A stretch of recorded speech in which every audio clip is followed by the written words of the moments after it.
everyone. Oh, there you are. Hello, everyone. It's Isaya. I'm just going to get rid of this thing that says that the life is starting soon because it has started. And this is one of my Things Women Don't Talk About podcast episodes. So, if you remember, let me introduce myself first because I very often forget to do that. So, let me be proper this time.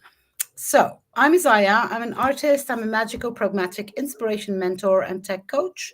I'm a goddess teacher, traveling priestess, and I work with the goddesses, the Greek goddesses archetypes, and I facilitate sacred retreats on worldwide. Excuse my English.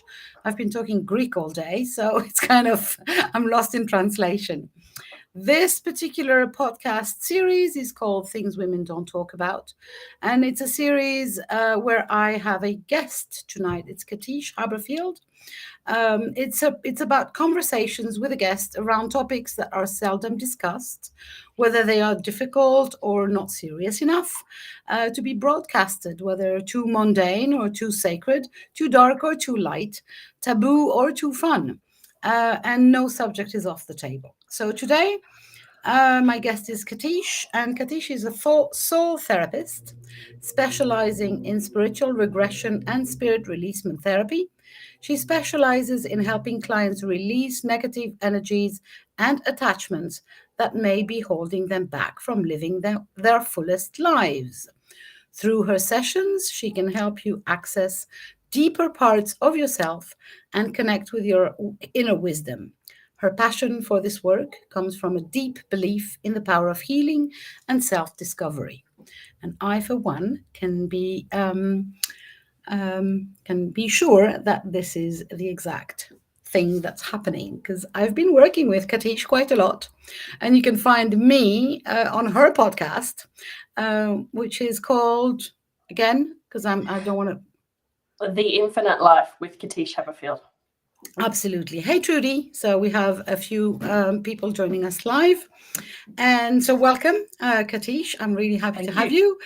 And our subject is one of those juicy ones. So how did we title it again? Are you alone in your body? So we discuss the probabilities of you not being the only soul inhabiting your body at any given moment and the ways to regain sovereignty while at the same time helping lost souls transit into the light.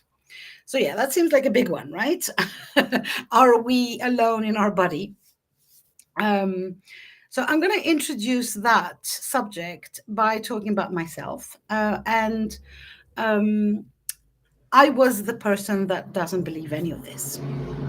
I was the person that was not even sure that souls existed as a specific separated thing from me. And then I met Katish, and it was like, and indeed, I came to realize that maybe I was not alone in my body. And it was really so interesting to see that for me, the fear was what kept me small. So, is that something that you experience with many people where you start talking about spirit and souls and Well, it is very confronting, don't you think? We're not taught about this sort of stuff. It's not like no. maths 101, add two numbers together and you get a greater number. Well, this is about adding souls together that shouldn't be there. It's not in your standard curriculum. You don't learn about past lives. And in fact, it's very rare that people talk about it to their children or even to themselves. So yeah, it is kind of Agreed. And it was Agreed. made taboo. Yeah, exactly. And for me, it was also surrounded with a layer of fear, kind of. If I'm not alone there, for sure, the others are not well intentioned, which is not true either. I came to realize that maybe I was not alone, but the others were not enemies if there were others. And that was another step into me being okay with being less afraid, basically, and with learning more. Do you think we should teach that? Or, because knowledge, it decreases fear, kind of, you know. Yeah, I teach it. That's what my podcast is, teaching through action. We do have a large battle ahead of us in the fact that reincarnation is not accepted as a metaphysical or scientific fact yet, despite the fact that it was part of religion and has been part of most religions, and the fact that it was taken out of the Christian religion in the Nicene Creed. So Christians did believe in reincarnation Mm-hmm. and said, "Thou shalt not anymore." And since then, we have been used by the powers that be to control thought by keeping us in fear. And I'm not a fearmonger, but keeping us in fear by thinking this is our only chance, this is our only life, and we have to follow a set of certain strict rules. Otherwise, we shall go to hell. Yeah, I get that. So, what do you believe? What do I believe? I believe that, Or what do you uh, experience, rather? Because yeah, it's not a my belief question, you know. Yeah, no, I have experienced and can remember many, many past lives, and have specifically gone into regression sessions to check out the facts, so to speak.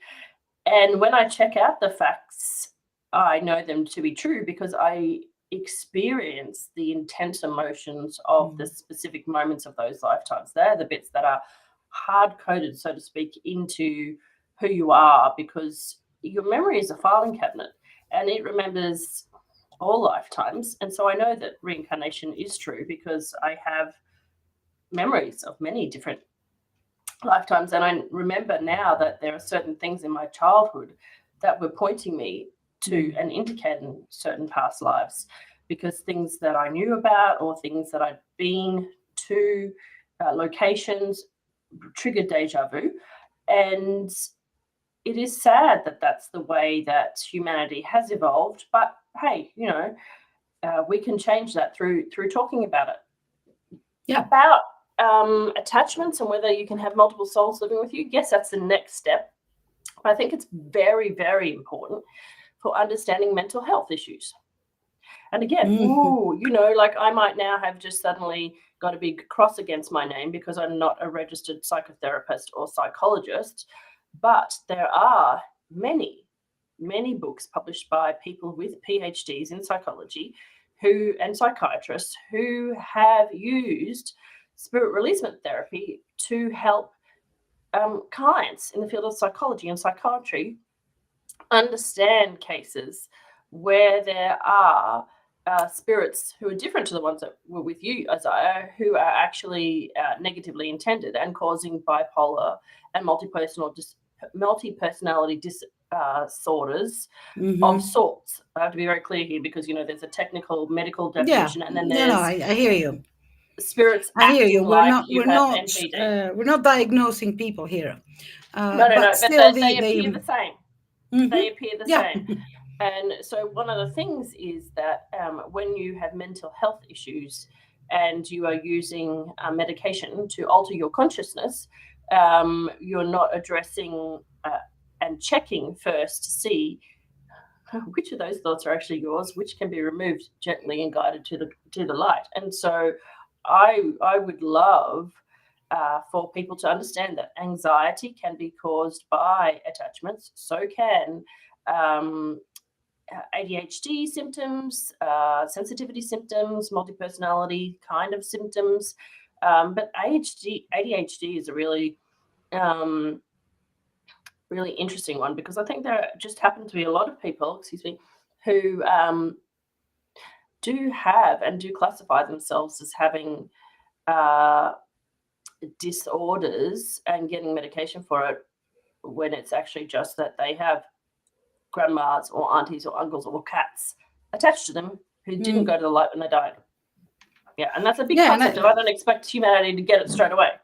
no, but we're not in a hurry for anything. But as a client myself, or as a guinea pig of that, I can attest that the the amount of freedom that I felt, the amount of space that was liberated in my psyche, the amount of things that I'm not doing anymore, that I'm not thinking anymore, that I'm not feeling anymore, because they were not mine, basically, is incredibly important. I mean, like, we're talking huge parts of me that were not of me. And that Mm. is um, really so cool. Now, of course, my next step, or as again as a guinea pig, or considering myself as a guinea pig, you'd never treated me like one. Let me be specific. Um, uh, the next thing was, oh, then the removing of is going to be painful. Mm. This is going to be hard and painful, and then the crazy words like exorcism and things like that come into mind.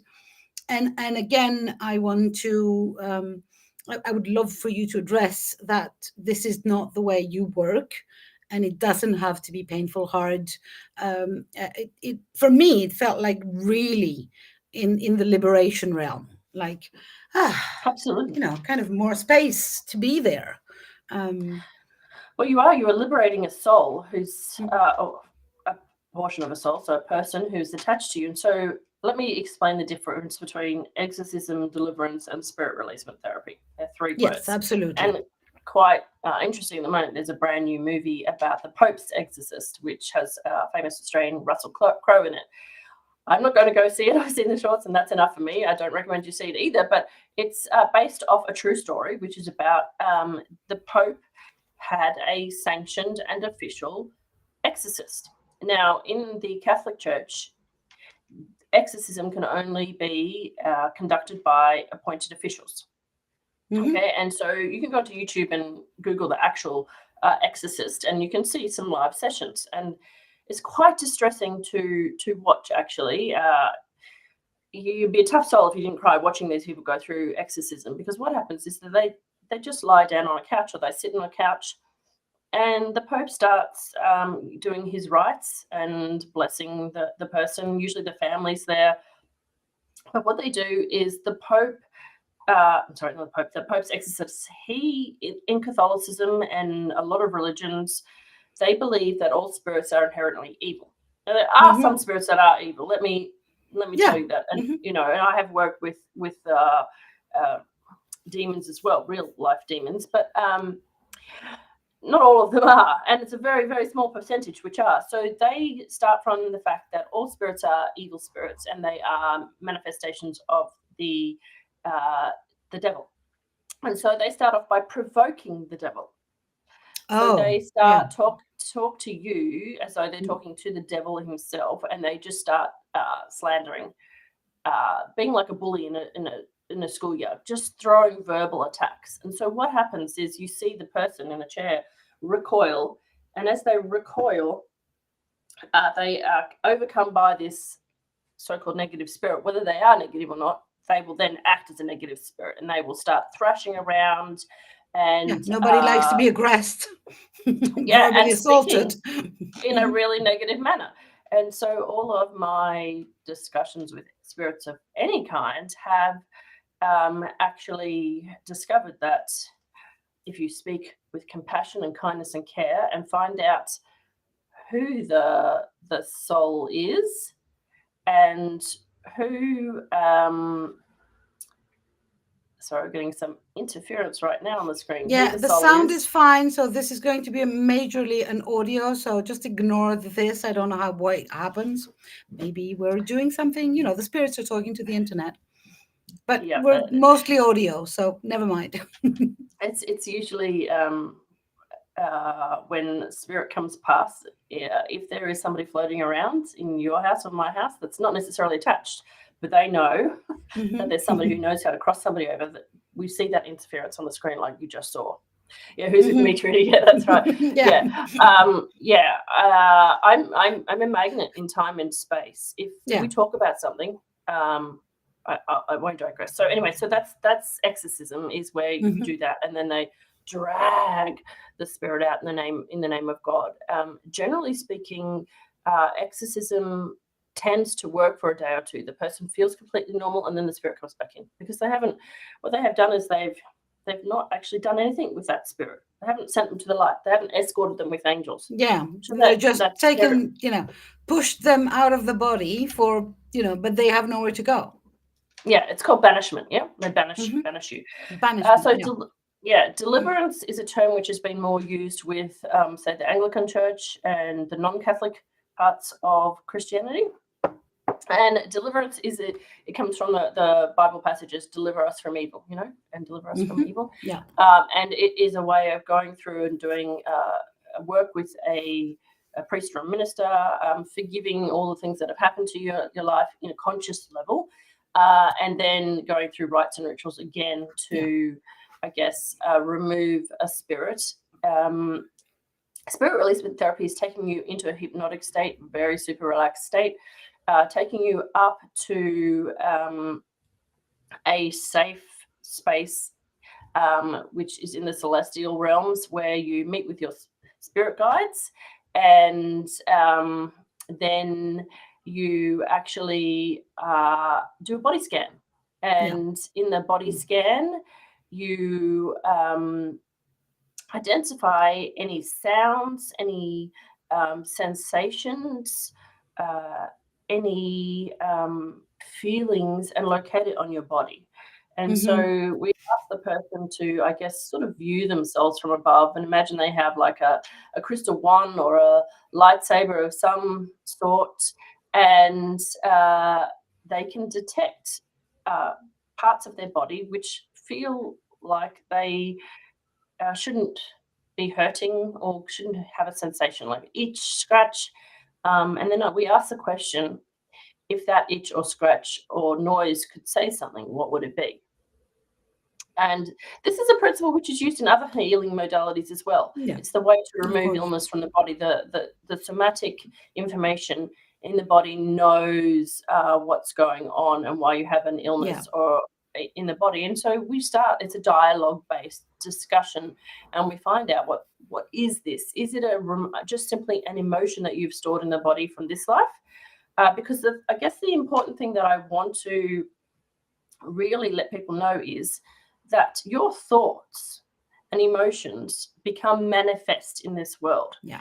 So when you have a thought or a fear, experience a major emotion, if you don't process that properly, it gets stuck in the chakras, the meridians and nadis, the muscles, the tissues. And if that emotion or thought is continually thought or felt, it's compounded, and it is energy. All things are energy. Thoughts, energy, emotions is energy, and that actually can come into being as a force. So you can create a negative entity out of your own thoughts. Trust me, I have seen this now. If you get very sensitive to energy and perceiving energy and being able to see energy, you will notice that if you get in a stinker of a mood, you can actually create a negative spirit out of your anger. I've watched it now. I have actually seen that, because all powerful, aren't we? If you look very carefully, you will learn to see energy, and when you are angry, and you will see the energy come out of your mouth, that then needs to be immediately transmuted and sent to source. Angel straight away. But yes, you have to realize that this disease can be created or negative feeling can be created into a spiritual entity. So you could have a perfectly, you could just a normal thought or emotion, and then suddenly, boom, you've created an entity out of your own thoughts. So that's why mindfulness is one step towards it, but it's very important to be aware of your mental health. And what you are thinking. The second thing is it can be an actual a lost soul who didn't go to the light. And the third thing is that it can be a implant from an extraterrestrial being who may either be a family member from another lifetime, or somebody who's just randomly conducting an experiment on you, as our dear friend Ruby found in our podcast episode, or monitoring you for some purposes. All of those basically are against spiritual laws of sovereignty in the body and the mind in our universe and in every universe. So the whole idea is that you don't want any form of attachment or soul residing in your body.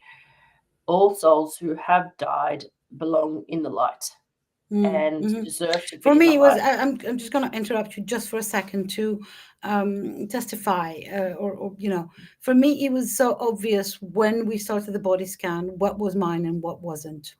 It was just like there was literally kind of a glowing light, mew, mew, mew, this doesn't belong to you. And it was so, also, maybe I was lucky, but it was really very clear that there was no evil, it wasn't directed against me, whatever it was.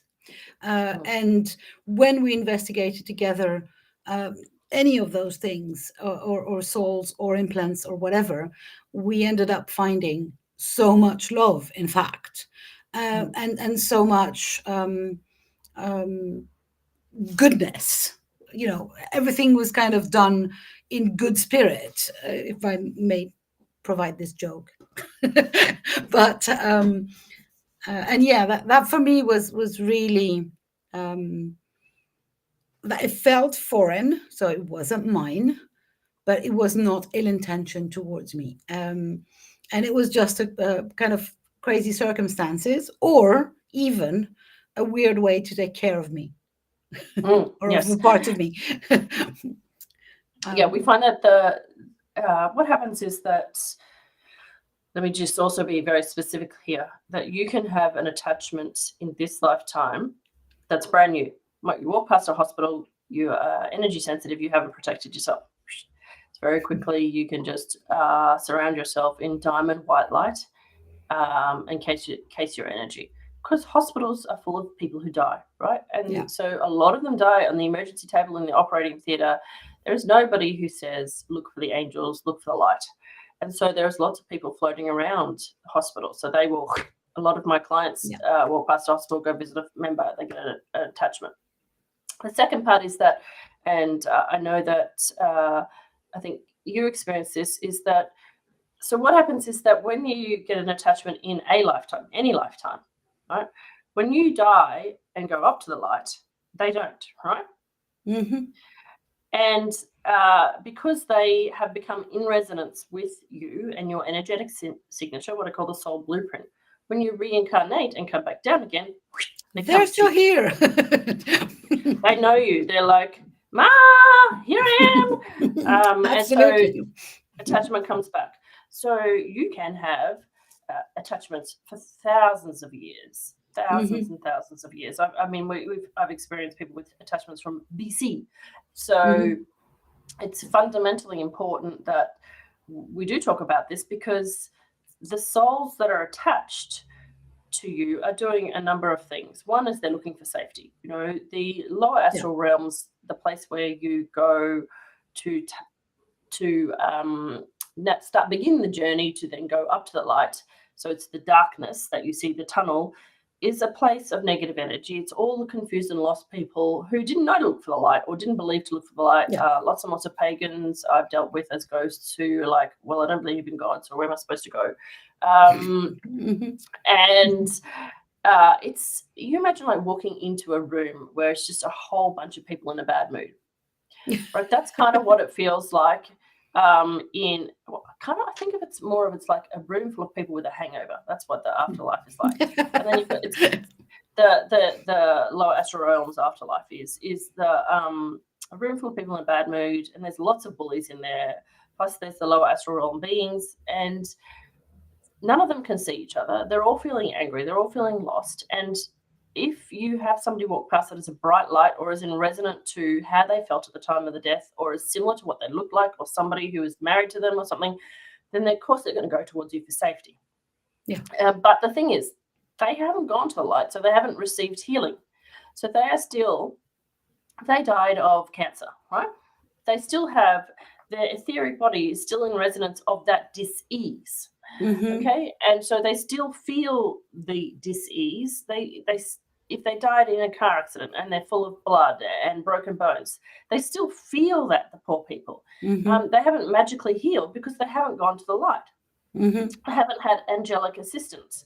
And so, from a compassionate nature, we want to get them healed for a start, no matter what happens. Yeah. And we want to get them healed so they can raise their vibration so they can go to the light. Secondly, we want their soul to be able to have a discussion with an angel that says, what just happened to me?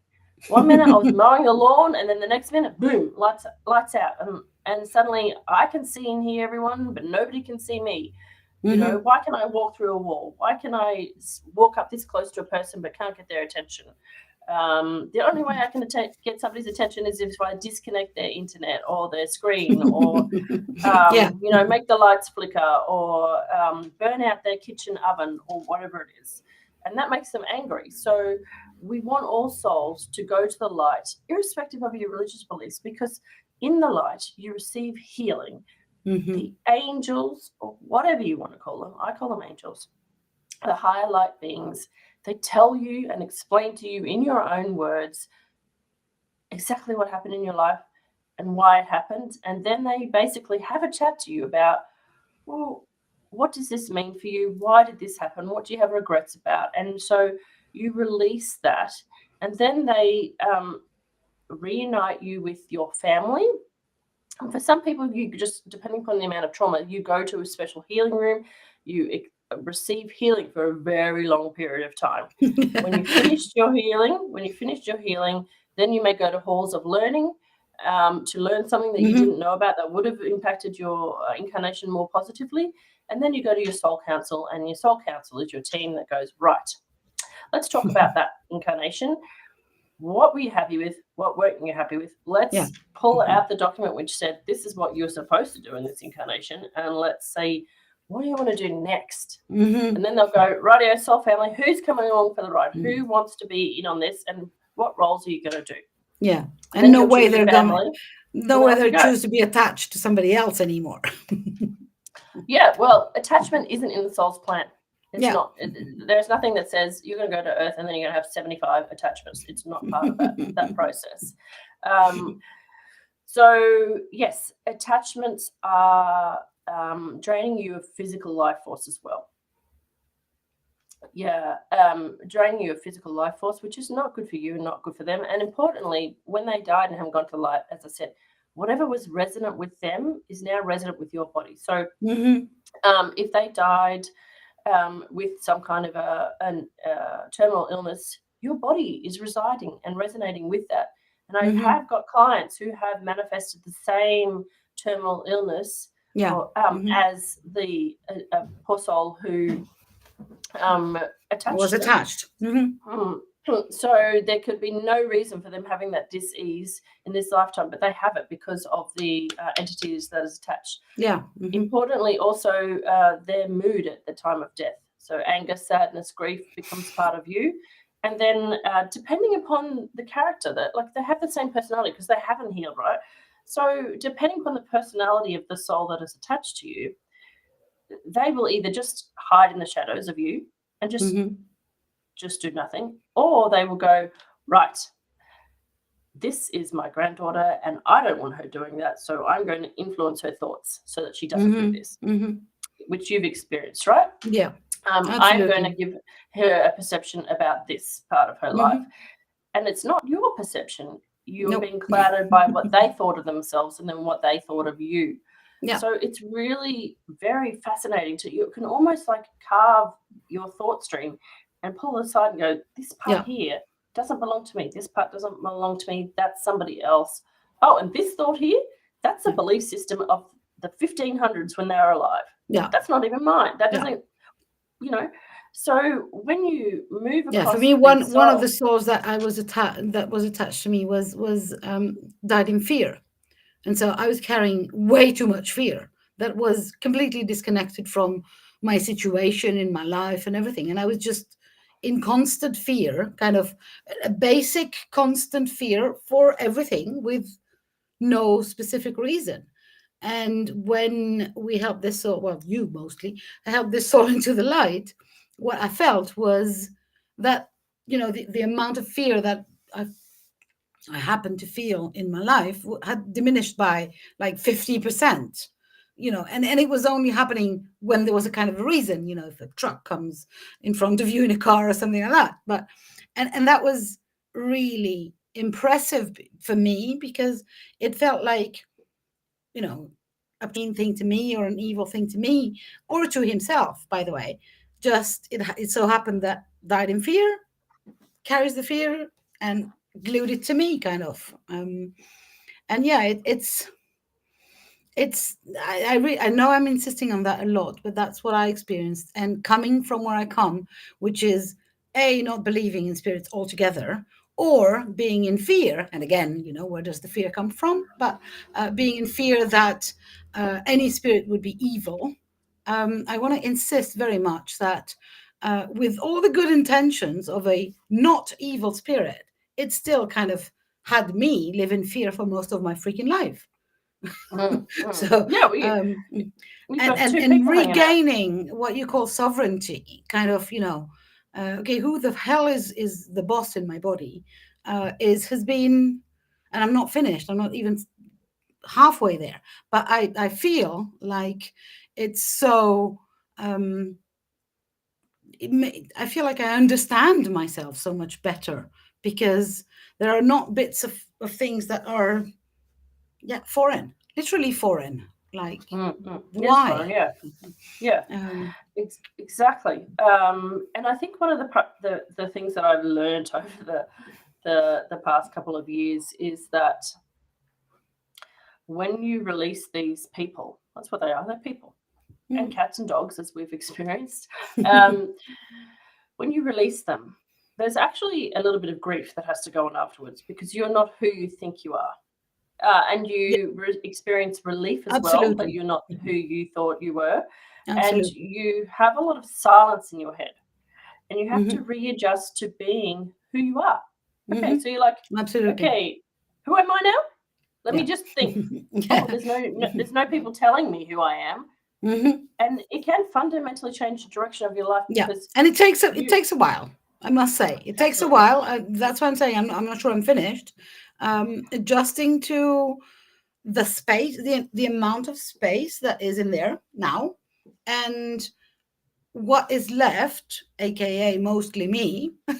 Who is that, by the way? Yeah, who is that? Yeah. Really a fascinating journey to be on, I must say. Yeah. And And one of the again, things is not that painful. Not not painful, painful. not at all. I have not been exercised. I'm fine. Thank you. No, it's there's no pain whatsoever. The most you feel is profound gratitude and sense of relief and sadness for that soul. That Yeah, there's a lot of well, for me there was a lot of compassion. Yeah, empathy compassion. with, Yeah. um, whoever was in there, and whatever they have been experiencing in their lives. Let alone the implants, which is a whole nother story. um, but even the soul thing is just like, oh my god, so much misery, and so much joy at the same time, for being able to give them their passage to light, kind of, not alone, obviously you were there to help, but also archangels and angels, and this, yeah, I feel like it's doing a good deed, kind of, It is. It's also. great spiritual service. It's very. Not only is it releasing me, which is fine and very useful, but at the same time I feel like, oh my god, so many unhappy souls, and stuck people, basically. Yeah, I like to say, imagine you were a mother, even if you haven't been, or a father, and your child got lost for eternity, Mm-hmm. and they found a hand to grab onto, and they stayed there with that hand until they were discovered. Wouldn't you, as their parent, say, please, thank you very much, but help me Yeah, take this soul, take my child to the angels, yeah, whatever you want to believe obviously. it is. It's really quite moving. The other thing that I want to point out is that, like all healing, this is done in layers. So just because somebody has a couple of sessions 1 year doesn't mean that it's done and dusted. Yeah. No. As you heal and as you step into your power, um, the different healing and as you step into who you are will then shift any further attachments up. So I can only talk about my own self in that a lot of the attachments are stored deeply in the chakras. And if you imagine it's like a well that you're looking into and you're shining a torch into, right down very, very, very low, at ridiculously impossible levels, can be layers of attachment that will slowly come to the surface. So it doesn't speak any negativity to anybody to come back a year later and go, layer 2, please. Level 2. I'm pretty sure. Yeah, I've experienced it myself. And so sometimes it can be, initially you clear this life stuff, the stuff as you were walking past that somebody attached to you, and then you might have been a nasty old bastard in a lifetime, which I've been. And, you may have caused great chaos, and your ex-wife attaches to you out of spite. Ex-husband, whatever it is, or a fragment of their soul. Because when we have anger towards somebody and we think negatively towards somebody, it's like a spear is shot out, and that is an aspect of them. An aspect alone can attach to somebody. And so I've had an aspect of the soul of somebody I was once married to attach with great negative feeling to me. And that aspect has tried to sabotage my current lifetime, that aspect tried to sabotage my cat, Max, and did a very good job of it by sending a slug to attach to Max. And Max actually had had to work with Cindy. She's an amazing person, Cindy Porter, to help me with that. There was this physical friggin' slug attached, etheric slug on top of Max, which was sent that was draining Max's power and making Max attack my children. And I was like, this is not Max's behavior. And we cleared that. And then we found way down an aspect of somebody I'd pissed off in a previous life. And that aspect had enough consciousness to direct anger. So really important to live your life and clear and heal regrets and leave this life without anger towards other people. Can I ask, because we're getting close to the end of this, because I'm trying to keep those under 45 minutes. Can I ask, why would someone think I need a session with Katische to see if I have a spirit attached? What are the symptoms? Let me go, because I came to you through other ways and not because I was conscious enough. I was unconscious completely. But I'm guessing, there are symptoms that people... Yeah, so it's different for everybody. Some people physically can be being attacked by spirits in their own house. So there are like ghosts in the house that I remove ghosts in house as well now. So they can be living in your house and it's sleeping at night and you're getting attacked. Secondly, it can be that you can hear them. Some people can actually hear them. So they're the outlying cases. Generally, it's with anything to do with this, it's like I have an irrational emotion, fear, or thought. I have something that is sticking to me, although I'm trying to do all the right things. Yeah. It's like I have this belief that doesn't make sense. Like anyone that would look at me in my life would say, why does she believe that? That's totally out of line with her personality. Or you may awake in the night with huge fear and anxiety for reasons that have got nothing to do with you. So any mental issues that you have seem out of place, yeah, out of character, yeah, or particularly for people that can go, say maybe you notice your sister and you look if you could look back from high, you would say, at about the age 7, I don't know what happened, but something happened to her. Sorry, I do live across the road from a hospital too. So this is the waking hour, 5 a.m. Yeah. So we are calling Archangel Michael, Uriel, Ariel, Azrael, Gabriel, please assist. you can look at them and say, about the age of 7, I don't know what happened to them, but they changed. They then became very sad or angry, or something fractured in their mind. Yeah. And it's at these points of intense emotion and fracturing that we say, okay, is this just a disassociated personality, which is a psychology term, where you basically have an aspect of yourself that goes into hiding and you have to go and pull them back and reintegrate the body? Or is this the entrance of somebody else that then takes over? Yeah. So it's asking about things that don't make sense, basically. Yeah. That's very, it's an easy way in, because if we observe ourselves, there are so many occurrences where you think, this, why? You know, I was talking earlier about the fear. I happen to have had a very safe childhood. So the reason why I was feeling fear day in, day out was obviously out of character, and out of logical reasons. And had I been less unconscious, I would have thought earlier about, maybe it's not mine. So, yeah. Can I just leave one last thought too? Absolutely. For those of you, and please hear this with the background that I trained in wineries and worked in wineries for many years. I went to university to study wine. Okay, so dissing the wine industry. Sometimes these things happen when you alter your consciousness through alcohol, tobacco, vaping, any kind of smoking, psychotropic drugs. Whenever you alter your state of consciousness, and meditation, you have to always surround yourself with a diamond white light. Alcohol is the number one way that you basically, it's like if you imagine you turn your aura on and off. Bing, bing.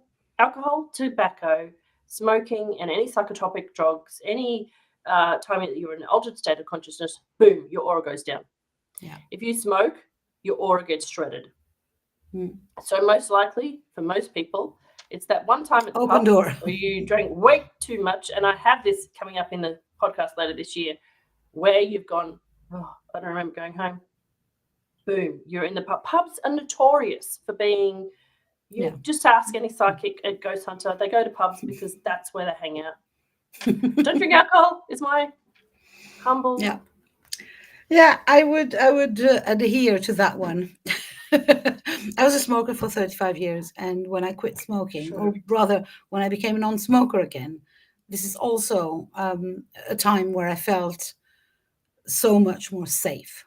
And I can't explain that. This is the word that came to me. This is the feeling that came to me after something like a month of not smoking. I felt safer, which made no sense. Now it does. Yeah. Thank you for the explanation. It's tobacco shreds your aura, and your aura is your protection, and it's also your aura is your immune system. Yeah, really, really very. Thank you. This has been awesome, which I was expecting, but even better. Thank you so much. So, if you guys are curious now to investigate, where can we find Katiche? You will find all her promo, all the links to her website mostly, and to her podcast, The Infinite Life with Katiche, under the video or above the video. If you're listening to the audio on my podcast, every detail will be there. The basic link is https //katiche.com. So it's an easy one, except Katiche. Look at how it's written under the video. And if you want to listen to her podcast, there are so many episodes that are like, for me, it's like watching a detective story. Every time I listen to one of the podcast episodes, even my own, it's like a detective story, and an amazing one. So I just want to say how much you humble me, and I'm so happy to have met you in my life, and how important is the work you do, both when you do the work and you explain the work as well. So thank you very much. I'm so happy that we could have this conversation and maybe share a little bit more of the knowledge, so that people get warned that things might be happening to them that they don't need to suffer through. That's exactly right. Thank you so much, Isaya. And souls can be saved at the same time. So amazing. Right. Win-win situation. Thank you very, very much. I will see you around. The next episode is in less than a month. And I have no clue with who because it's not organized yet. So I'll talk to you later.